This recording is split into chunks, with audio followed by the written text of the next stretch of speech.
하나님께서 우리에게 주신 말씀의 제목은 다시 세우시는 하나님, 다시 세우는 사람들입니다. 영국의 유명한 역사학자인 아놀드 토인비 박사님은 그런 말을 했어요. 인류의 가장 큰 비극은 지나간 역사에서 아무런 교훈도 얻지 못한다는 것이다. 뭐가 가장 큰 비극이냐? 역사에서 이런 실수 때문에 이런 일이 일어났는데 그걸 깨닫지 못하고 계속해서 실수함으로 똑같은 결과를 초래하는 것, 거기서 벗어나지 못하는 것, 이게 진짜 비극이라는 거예요. 우리 신앙생활이 왜 하나님 앞에 더 나아가지 못하고 제자리에서 머무는가? 우리의 신앙생활 가운데 하나님이 일으키시는 일들 가운데 우리가 깨닫지 못해서 그래요. 역사 속에서 긍정적인 일이 있다면 우리는 거기에서 신앙의 도전을 얻어야 돼요. 반대로 역사 속에서 부정적인 것이 있다면 우리는 거기에서 우리 삶의 경계를 삼아야 된다고 하는 것이죠. 수요성서 아카데미 이번 주부터는 포로기 이후에 하나님의 회복의 긍휼과 역사를 잘 보여주는 에스라서를 우리 목사님들과 함께 은혜를 나누려고 합니다. 예레미야는 25장 11절 말씀에서 이스라엘 백성들의 멸망을 예언해요. 하지만 동시에 70년이 지나면은 하나님께서 회복시켜 주실 것도 분명하게 이야기하고 있습니다. 비록 유다 백성들이 영적인 타락과 사회적인 범죄로 인해서 하나님 앞에 징계받고 예루살렘이 무너져 버렸지만 하나님은 자기의 백성들을 향한 사랑과 긍휼을 잊지 않으시고 다시 회복시켜 주시겠다고 약속해 주신 거예요. 예레미야를 통해서 하나님은 하나님의 징계의 결말은 끝이 아니라 다시 회복시켜 주시는 하나님의 사랑이라는 것을 일깨워 주시고 이스라엘 백성들에게 하나님이 다시 그 은혜와 그 회복의 역사를 일으키시기까지 인내하고 하나님 앞에 겸비할 것을 권면하고 있습니다. 유다의 패망이 하나님께서 보여주시는 공이라면요, 유다의 회복은 하나님의 긍휼과 사랑을 보여주시는 역사예요. 그렇기 때문에 우리 하나님은 다시 일으켜 세우시는 분이고 하나님은 다시 일으켜 세우시는 이 놀라운 과정 가운데 함께 하나님과 동역할 하나님의 사람을 세우신다는 거죠. 하나님은 우리 없이도 무엇이든지 하실 수 있지만 하나님은 우리와 함께 하기를 원하시는 분이시라는 거예요. 그렇게 하나님께서 포로기 이후에 이스라엘을 다시 세우시는 과정 가운데 부르신 사람들이 바로 에스라, 또 느헤미야, 스룹바벨, 예수와 같은 사람들입니다. 그리고 다시 포로기에서 그 바벨론 땅에서 돌아와서 하나님께서 약속해 주신 약속의 땅에 머물게 되는 유다 공동체를 하나님께서 다시 세우는 사람들로 불러주신 거죠. 우리가 이 과정에서 먼저 알아야 되는 것은요, 하나님의 다시 세우심은요, 신앙 공동체의 회복이라는 거예요. 하나님께서 다시 세우시는 과정에 하나님은 꼭 개인과 공동체를 하나님 안에서 엮어주십니다. 나 혼자서 한 사람의 특출난 스타 플레이어가 뭘 하기를 원하시는 게 아니라 합력하여 선을 이루는 과정, 그 과정에서조차도 우리가 하나님을 만나고 하나님의 계획과 능력 가운데 세우시는 하나님의 역사를 감당하기를 원하신다는 거예요. 그러니까 여러분들 모두가 다 주인공입니다. 우리 중에 엑스트라는 단 한 사람도 없어요. 우리 모두가 하나님께서 주시는 은사로 하나님께서 주시는 계획 가운데 합력할 때에 하나님은 우리를 통해 놀랍게 다시 세우시는 일들을 일으켜 가신다라는 거죠. 이게 하나님이 일하시는 방법이에요. 유다의 포로기한은요 3번에 걸쳐서 이루어졌습니다. 첫 번째가 스룹바벨과 제사장 예수와 여호수아라고도 하는데요, 이 사람들이 페르시아 왕 고레스의 명령을 받고 1차로 돌아와요. 근데 이렇게 돌아온 귀환민들의 목적이 뭐였냐면 성전을 다시 세우는 거예요. 바벨론에 의해서 예루살렘이 무너질 때 성전은 처참하게 파괴됩니다. 그런데 이제 돌아온 이스라엘 사람들이 제일 먼저 했던 것은 자기를 위해 집을 짓고 자기를 위해 밭을 갈고 자기를 위해 일한 것이 아니라 우리 가운데 하나님이 임재해 주실 그 하나님의 역사와 임재를 상징하는 성전을 다시 세우자는 거였다는 거예요. 2차로 오늘의 주인공인 에스라가 사람들을 이끌고 돌아옵니다. 돌아와서 성전에서 드려질 제사를 바로 세우고 또 율법의 교육을 재건해요. 3차로 우리가 잘 알고 있는 느헤미야가 총독이 돼서 이스라엘 백성들을 이끌고 돌아오는데, 돌아온 느헤미야 공동체의 목적은 이스라엘 성벽을 재건하는 거였어요. 포로의 귀환과 재건의 그 사업 가운데 가장 중심에 있었던 건 뭐였냐면 하나님과의 관계를 다시 세우는 거예요. 1차, 2차, 3차 세 번에 걸쳐서 다시 약속의 땅으로 돌아온 이스라엘 백성들이 하나님 앞에서 제일 힘써야 됐던 것은 하나님과 우리가 다시 하나가 되고 교제하고 하나님의 은혜 가운데 더 든든히 세워지는 영적인 관계에서부터 출발을 했었어야 된다는 거죠. 이스라엘 사람들이 예루살렘이 무너지고 성벽이 무너졌다는 건요, 엄청난 충격이에요. 우리 하나님은 전능한데, 우리 하나님은 위대하신데, 강하신데 어떻게 하나님이 임재하시는 성전이 그렇게 처참하게 파괴될 수 있는가?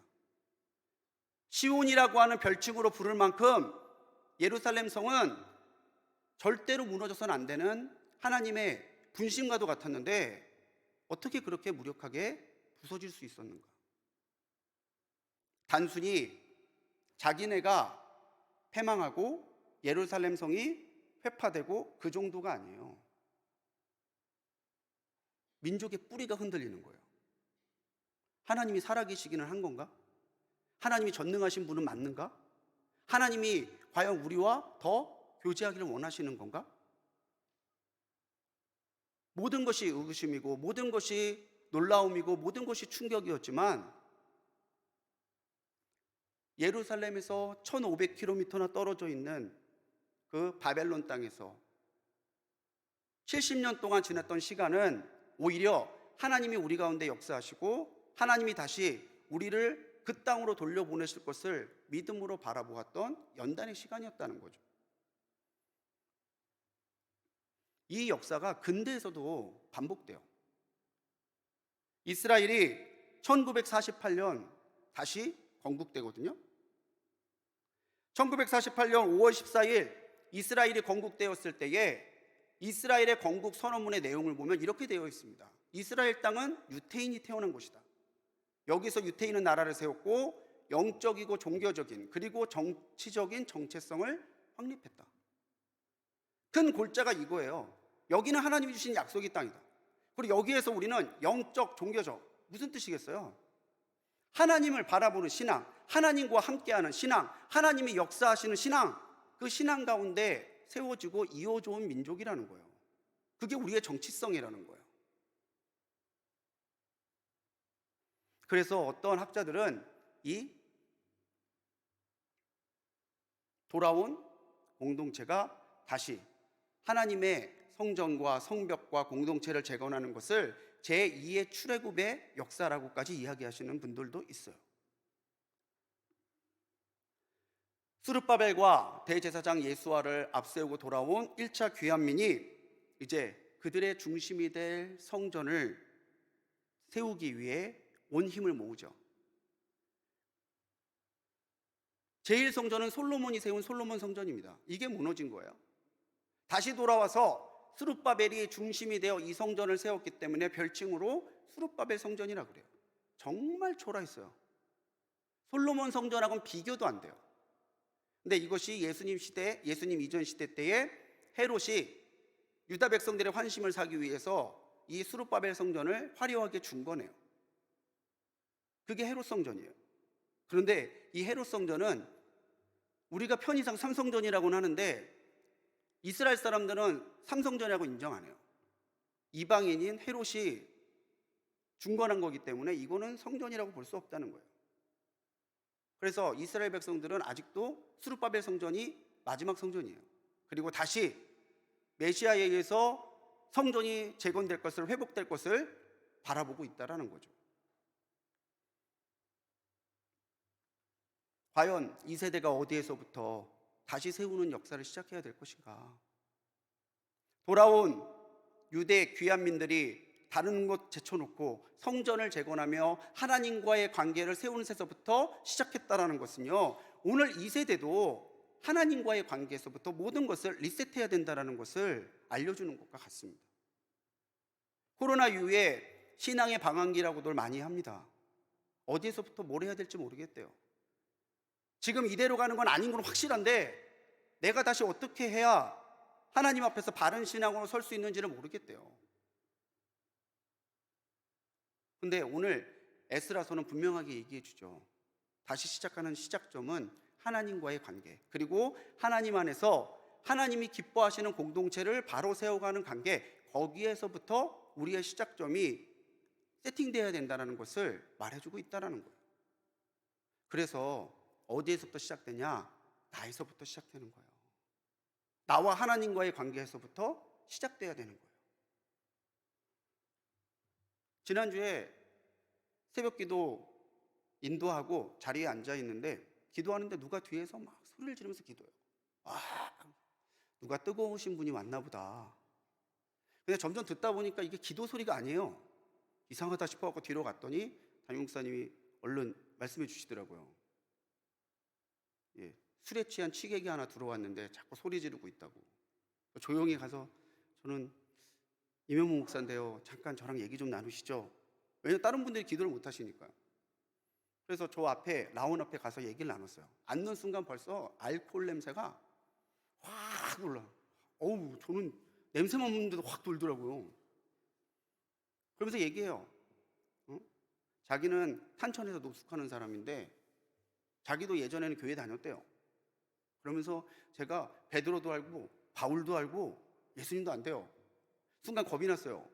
바울도 알고 베드로도 아는데 너는 누구냐 그럴까 봐.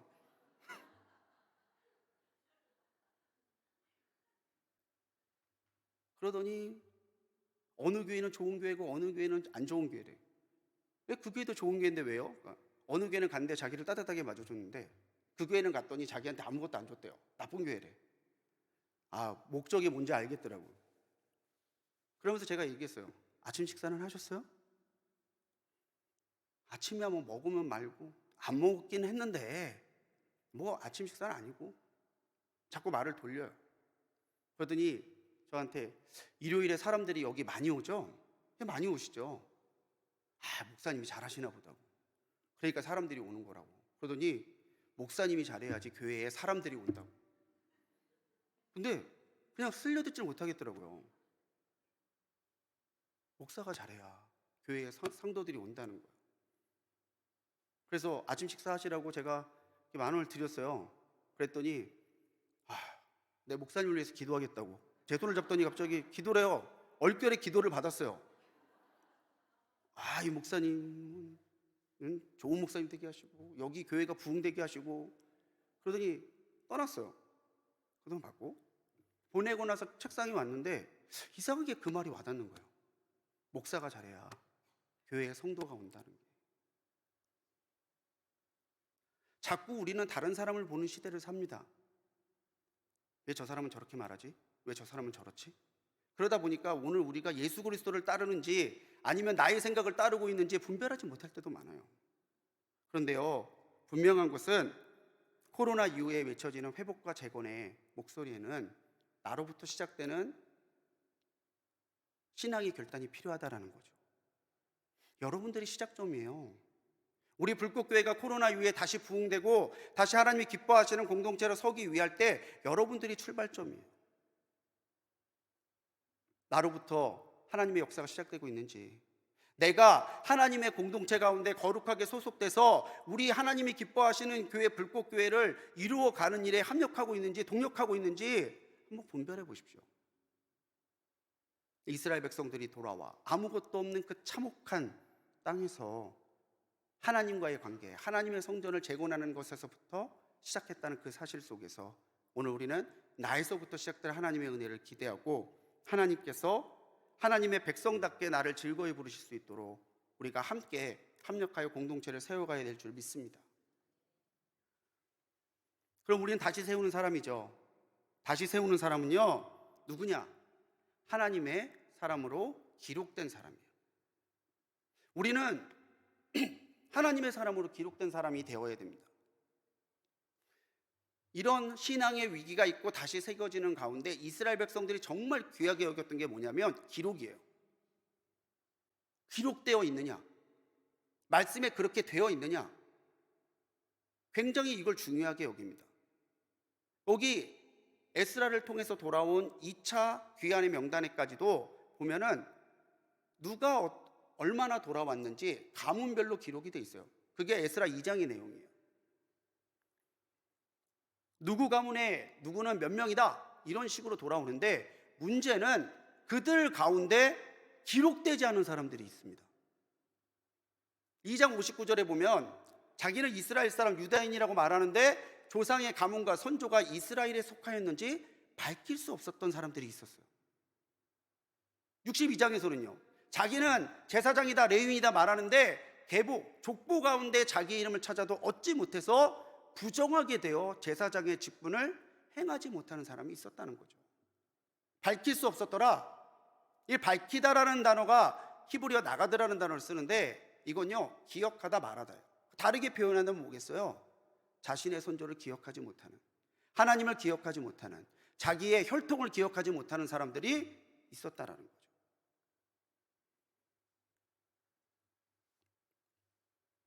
여러분 가족관계 증명서 떼보셨습니까? 옛날에 주민등록 등본이라고 말하는 거, 지금도 뭐 등본이라도 하지만 요즘엔 가족관계 확인서를 인터넷으로도 뗄 수 있더라고요. 그런데 그 종이 조각 하나인데 이게 없으면요 취업을 할 수가 없어요.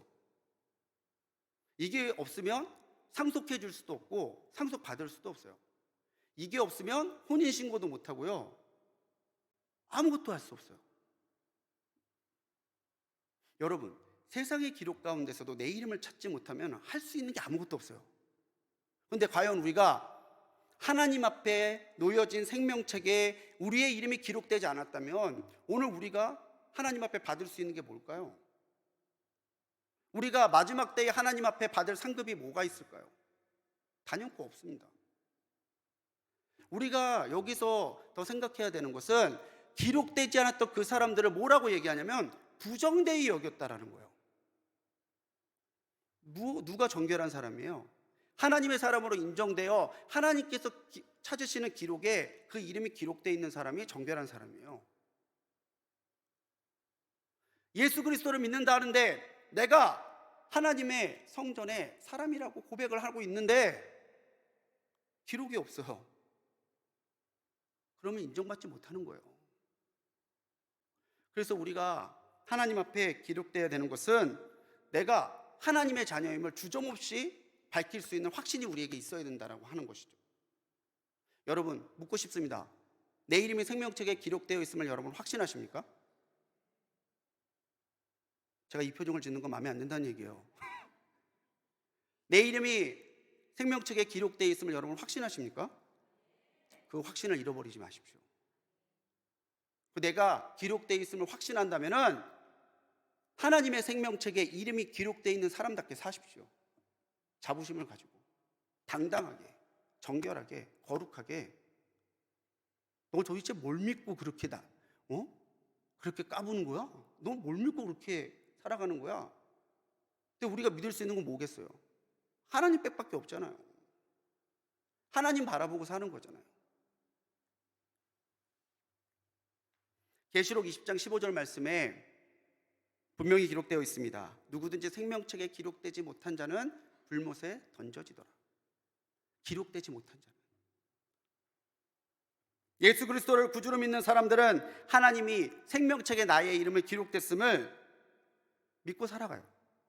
근데 그 생명책에 이름이 없다면은 그 사람은 부정되고 공동체의 일원으로 인정받을 수 없었다라는 거죠.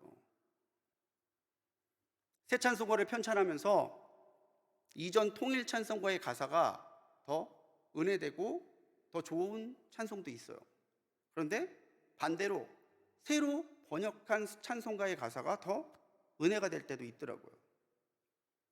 여러분 483장 구름 같은 이 세상이라는 찬송 아시죠? 구름 같은 이 세상.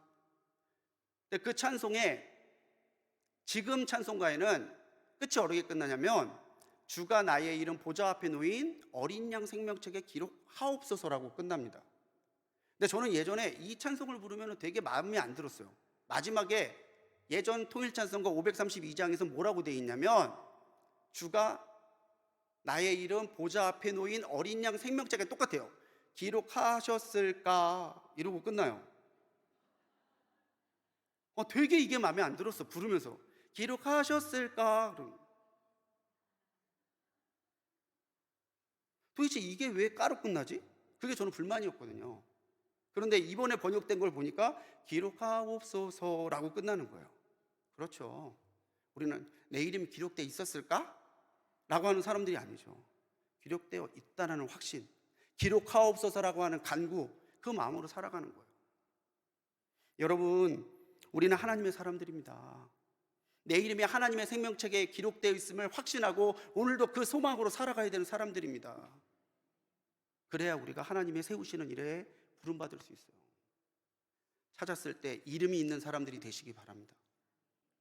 기록하셨을까? 이러고 사시지 말고 오늘 우리가 하나님의 이름이 거룩하게 기록되었을 때 하나님은 그 이름이 농명되어 있는 우리들을 통해서 하나님의 일들과 하나님의 교회와 하나님의 역사를 일으켜 가실 것을 믿음으로 바라보는 성도님들 되시기 바라요. 끝으로 다시 세우는 사람은요, 감사와 성찰을 잊지 않는 사람이에요. 감사하는 사람, 그리고 끊임없이 자기를 성찰하는 사람. 아까도 토인비 박사님의 말을 얘기했죠. 역사를 보면서 가장 큰 비극은 배우지 못하는 거예요. 깨닫지 못하는 거. 오늘 우리가 살아갈 때에 하나님이 은혜의 순간을 주실 때가 있습니다. 하나님 감사합니다. 저절로 그 말이 나올 정도로. 그때 우리가 잊어버리지 말아야 될 건 감사예요. 때로는 환난을 만날 때도 있고, 때로는 문제를 만날 때도 있고, 때로는 하나님께서 우리를 더 깨닫게 하기 위해 질책을 하실 때도 있어요. 징계를 주실 때도 있죠. 그때에는 아버지 이럴 수는 없나이다, 내한테 그런 감정으로 할 것이 아니라 과연 하나님께서 이걸 통해서 내가 무엇을 깨닫기를 원하시는가, 영적인 성찰이 필요한 때라는 거죠. 성전의 기초가 놓여짐을 감사하는 기공 예배죠. 공사가 시작되는 것을 감사하는 예배가 열려요. 근데 이때 두 가지의 반응이 나옵니다. 예전에 어릴 때 이 솔로몬의 성전을 봤던 사람들은 지대를 보니까 너무 한탄스러운 거예요. 이게 성전이라고? 그 찬란했던, 그 아름답던, 그 웅장하던 솔로몬 성전이 이거라고? 노인 세대들은 통곡을 하고 울어요. 근데 그게 단지 현실에 대한 애통함이 아니고 우리가 하나님 앞에 범죄해서 그 아름다운 성전을 잃었구나, 죄에 대한 애통함. 너무나 초라한 성전의 지대를 보면서 우리가 왜 하나님께서 은혜 주실 때에 하나님 앞에 바로 서지 못했는가. 노인 세대들은 그걸 놓고 애통해 하는 거예요. 근데 젊은 세대들은 못 봤잖아요. 힘들게 돌아와서 이 땅에서 우리가 드디어 성전을 재건하는 일에 시작됐다고 하는 지대를 놓인 것만 봐도 그들은 거기에서 하나님의 위로하심과 소망을 경험해요. 그러니까 그들은 즐거이 찬송을 불러요. 은혜를 흘려버리고 질책을 무시하면 우리의 신앙에 은혜가 사라집니다. 은혜를 주실 때 감사하고 내게 하나님이 깨닫게 하실 때 성찰하게 되면 우리는 더 깊어지고 더 넓어집니다. 더 감사할 것이 늘어나게 되고요, 내가 하나님 앞에 어떻게 살아가야 되는지, 내 신앙과 내 삶의 지향점과 어떻게 하나님이 나갈 때 나를 기뻐하시는지를 분별하고 깨달을 수 있게 된다는 거예요. 그래서 지혜 중에 지혜가 뭐냐면 때를 아는 지혜예요. 지금이 감사할 때구나. 지금이 내가 겸손할 때구나. 지금이 내가 하나님 앞에 회개할 때이구나. 13절 말씀을 보면 크게 외치는 소리가 멀리 들리는데 즐거이 부르는 소리, 통곡하는 소리가 섞여 있어서 이게 찬송하는 소리인지 이게 우는 소리인지 분간이 안 됐대요. 그런데 하나님 보시기에 이 두 소리는 다 기뻐하시는 소리였을 것 같아요. 하나님 앞에 애통하는 성찰의 소리, 하나님 앞에 감사하는 찬송의 소리. 하나님은 이 두 소리가 섞여 들어온다 할지라도 거기에서 그 사람들의 마음과 그 사람들의 고백을 다 들으셨을 거예요. 통곡하는 애통함과 성찰이 있을 때 우리는 우리 신앙이 하나님이 기뻐하지 않는 것들은 경계하고 발견할 수 있는 영적인 통찰을 얻게 됩니다. 우리가 하나님 앞에 감사하게 될 때 나는 하나님의 사람임을 확신하게 되고 하나님께서 이 일을 통해 나로 하여금 감사하게 하신 것처럼 다음에는 또 내가 어떤 감사를 드릴 수 있도록 나를 인도해 가실 것인가 기대할 수 있게 돼요. 그게 소망이죠. 그래서 감사는 소망과 연결이 되고 회개는 거룩함과 연결이 되는 거예요.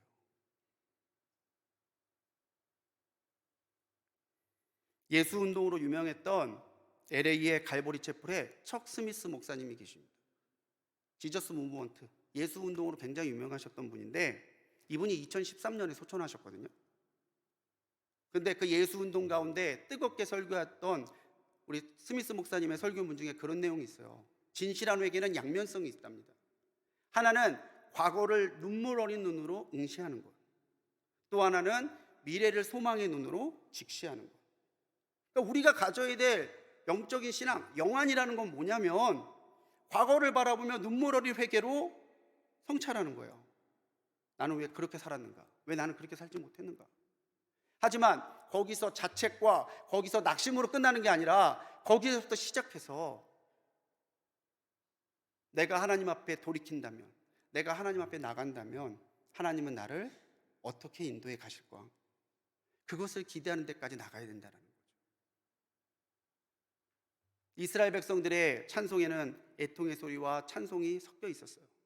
하지만 그 가운데서는 이제 이스라엘 백성들이 참으로 하나님의 백성으로 인정받을 수 있는 자격들이 갖추어지기 시작했다라는 거죠.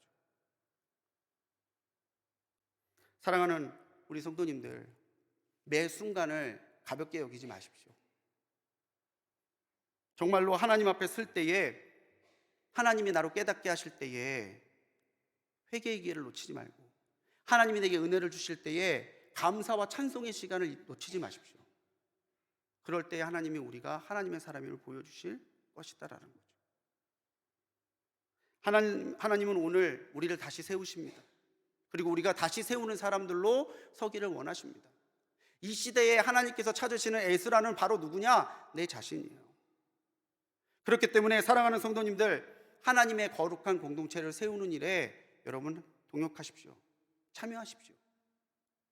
우리 불꽃교회가 다시 하나님께서 기뻐하시는 교회로 서도록 여러분 이 놀라운 일에 같이 팔을 걷어붙이고 나서는 일꾼들이 되어주시기 바랍니다. 더 이상 신앙의 중간지대에 머무르지 말고 하나님의 사람으로 기록되시기 바랍니다. 감사와 성찰이 있는 그 신앙을 통해 하나님께서 찾으시는 이 시대에 진정한 세우는 사람들로 인정받는 우리 성도님들이 되시기 바랍니다.